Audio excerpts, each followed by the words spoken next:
Votre matinale se poursuit sur la Sen TV, première télé urbaine du Sénégal. Rebonjour à vous tous et bienvenue à ce journal.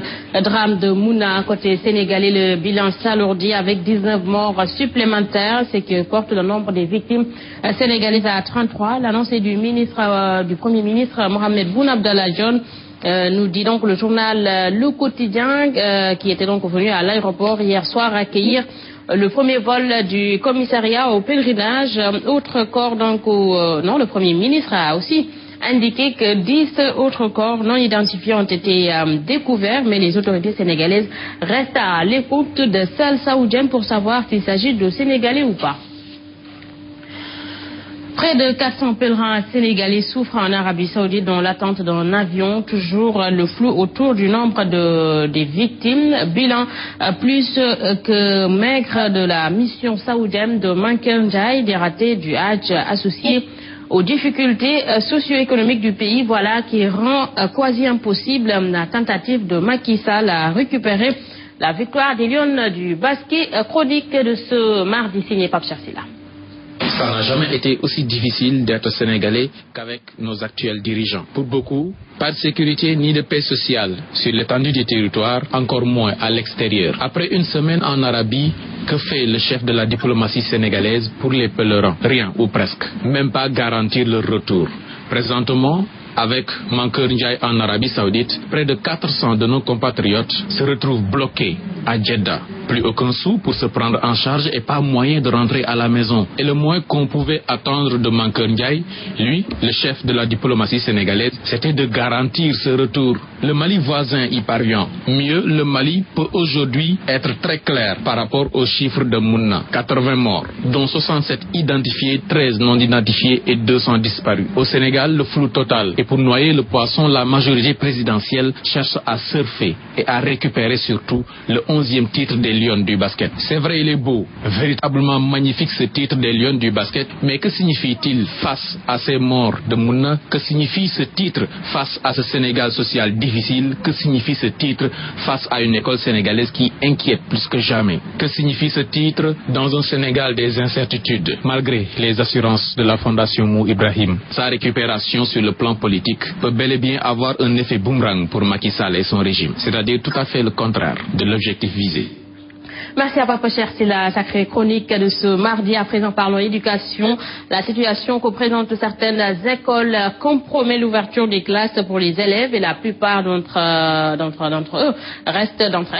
les écoles restent toujours prisonnières des eaux de pluie et des arbres. C'est le cas de l'école Koloban 2 Nord, située dans la commune de Rufisque, et cet établissement élémentaire public n'est pas prêt à accueillir les élèves si l'ouverture a lieu ce jeudi. C'est un reportage de Charles Tidiane Seck. L'école Koloban 2 Nord risque d'être dans l'impossibilité d'accueillir ses élèves ce jeudi. Sa situation actuelle ne le permet pas. L'école est inondée.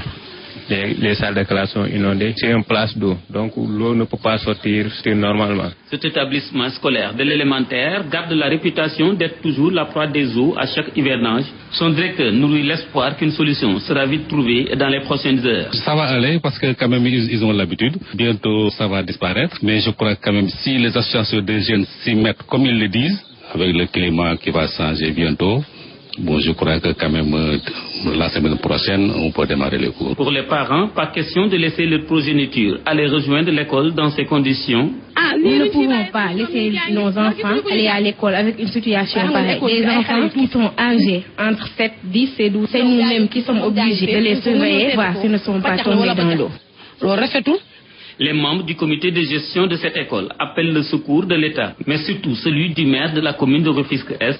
Il faut que l'État apporte beaucoup de soutien pour pouvoir sortir ça. Donc on attend la mairie pour qu'il nous aide, la maire de l'Est, à savoir mairie Albendoy, pour qu'il nous aide à enlever cette eau-là. L'école Koloban 2 Nord, plus connue sous le nom de l'école Barak, est située dans la commune de Rufisque-Est. Elle compte 12 classes physiques pour un effectif de plus de 700 élèves. Elle est construite depuis 1986. Aujourd'hui, élèves et maîtres devront emprunter des chemins difficiles. Cher Tidiane Seck, l'accès à l'éducation a connu des avancées significatives, mais beaucoup de questions dans le secteur restent perplexes selon le président de la République, Macky Sall, qui a présidé hier dans l'après-midi le lancement de l'Institut de la francophonie pour l'éducation et la formation. Institut dont Dakar abritera le siège. Voici donc les explications du chef de l'État. L'accès à l'éducation ne saurait à lui seul suffire comme indicateur de progrès. D'autres questions tout aussi déterminantes pour ce progrès restent à résoudre. Questions liées à la qualité de l'éducation, la pertinence des apprentissages, l'adéquation formation-emploi, la formation des formateurs. Le savoir, constamment, il doit être renouvelé, aussi bien dans son mode d'acquisition que dans ses méthodes de transmission. Je crois que nous avons là d'éminents pédagogues qui certainement apporteront toute leur expertise au développement de l'Institut francophone pour l'éducation et la formation. Voilà un dossier qui, s'il est confirmé, risque d'éclabousser la magistrature. La société Wärtsilä West Africa, une société finlandaise, principal fournisseur de centrales électriques à la Sénélec, estime avoir été laissé par la justice sénégalaise dans l'affaire de location qui l'oppose à la Sarle, résidence Les Jardins, selon la société qui va communiquer ce mardi sur cette affaire. Des noms de hauts magistrats sont cités dans le dossier. Plus d'explications avec Salif Kébessar. Or, un scandale qui secoue la justice sénégalaise. Et cette fois-ci, c'est la société finlandaise et principal fournisseur de centrales électriques à la Sénélec, Wärtsilä, d'accuser la justice de notre pays. Wärtsilä s'estime victime d'un hold-up judiciaire et de corruption suite à une banale affaire de location qui l'oppose à la société Résidence Les Jardins. Dans un communiqué qu'ils nous ont fait parvenir, la société explique que l'affaire remonte à juin 2010 et a été traitée par le tribunal hors classe de Dakar. Une affaire qui, selon le communiqué, fait suite à un pourvoi en cassation initié par Résidence Les Jardins. Dans cette affaire, raconte toujours la société Wärtsilä, la Cour suprême a cassé et annulé l'arrêt de la Cour d'appel de Dakar et renvoyé les parties devant la Cour d'appel de Saint-Louis. Et devant cette cour, raconte toujours Wärtsilä, il s'est passé des choses extraordinaires qui n'ont jamais été observées dans les annales judiciaires du pays. La société Wärtsilä et ses avocats promettent de revenir sur ce dossier ce mardi en donnant de plus amples explications.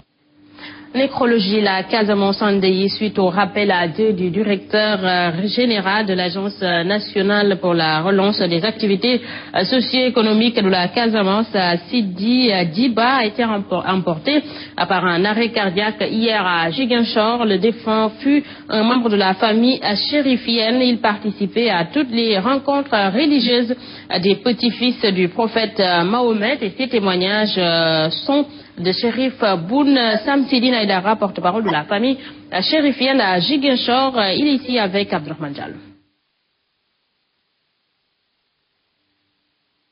Voilà, donc l'élément n'est pas encore en place. Nous y reviendrons dans nos prochaines éditions. Sport à présent, le directeur technique national tire le bilan de la campagne des Lions. L'équipe nationale féminine a concédé 2 défaites en phase de poule, mais lors du second tour de ce championnat, le Sénégal a montré un autre visage en montant en puissance au fil des rencontres, qui a valu d'ailleurs à la bande à Aya Traoré ce 11e titre continental décroché en terre camerounaise. Maguette Diop, que je vous propose ici de suivre avec Aïcha Kamara. Nous avons dès l'entame eu quelques problèmes que nous avons corrigés. Et au fur des compétitions, nous avons monté en puissance. C'est cette prestation qui nous a valu de gagner le titre final. Il faut dire que ces genres de compétition aussi souvent, c'est très difficile. Parce que, comme vous le savez, les équipes pour ce championnat d'Afrique sont arrivées à un très bon niveau. Parce qu'il y avait déjà les Jeux africains qui les avaient servi de préparation, et la majeure partie des équipes étaient aux Jeux africains. Et ensuite, les équipes avaient travaillé pour vraiment relever le niveau de la compétition. Et hier, les Lions ont été reçus par le ministre conseiller Diouma Dieng Diakhaté. La patronne de Shalimar Couture a décidé d'habiller les joueuses qui doivent rencontrer le chef de l'État ce jeudi, un geste magnifié par les bénéficiaires. C'est un compte rendu d'Aïcha Kamara. Les Lions continuent de recevoir les honneurs de la nation. Après le chef de l'État, c'est au tour du ministre conseiller Diouma Dieng Diakhaté d'honorer l'équipe nationale féminine de basket. C'est pas d'aujourd'hui que j'ai commencé à supporter nos vaillantes Lions. Je suis en train de chercher une photo dans mes albums qui date depuis 1984 que j'ai commencé à supporter ces Lions. Et en ce moment, autant que je me rappelle, j'ai eu à les habiller chaque année. La reine et le roi du Lion s'habillaient ici gratuitement à Shalimar Couture. Donc ça ne date pas d'aujourd'hui. La patronne de Shalimar Couture va habiller tout le staff et les joueuses. Elles vont faire comme d'habitude, choisir elles-mêmes les habits qu'elles vont porter le jeudi pour aller, Inch'Allah, au Palais de la République. Un geste magnifié par la capitaine des Lions. C'est vraiment un très grand plaisir aujourd'hui de venir emmener la coupe chez notre marraine, notre maman, notre tante, Tata Diouma Dieng Diakhaté, qui a toujours été derrière nous, de près ou de loin, et toujours avec des gestes, avec des cadeaux. Donc aujourd'hui, la coupe, elle le mérite autant que nous. Une belle rencontre qui s'est terminée sur ces belles notes de l'artiste Djiby Dramé.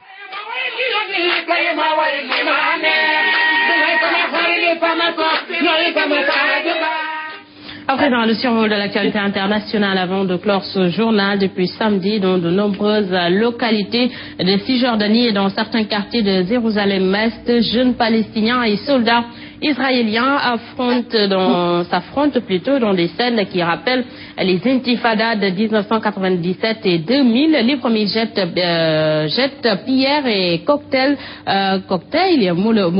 molotov plutôt, tandis que les seconds répondent par des tirs à balles réelles qui ont fait au moins 48 heures, 2 morts et 150 blessés parmi donc les Palestiniens. De nouvelles manifestations sont encore signalées ce lundi en Cisjordanie.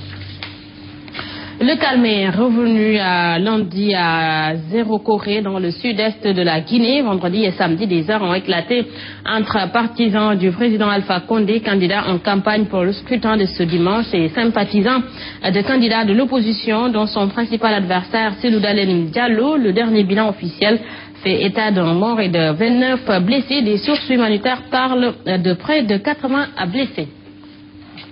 Voilà, mesdames et messieurs, c'est ici que se referme ce journal. 7h30, Mambay Ahmed Aïdara vous retrouve pour la revue des titres en Wolof. 7h45, c'est le journal. Quant à moi, je vous retrouve à 13h pour le flash d'information. Bon réveil maintenant à tous.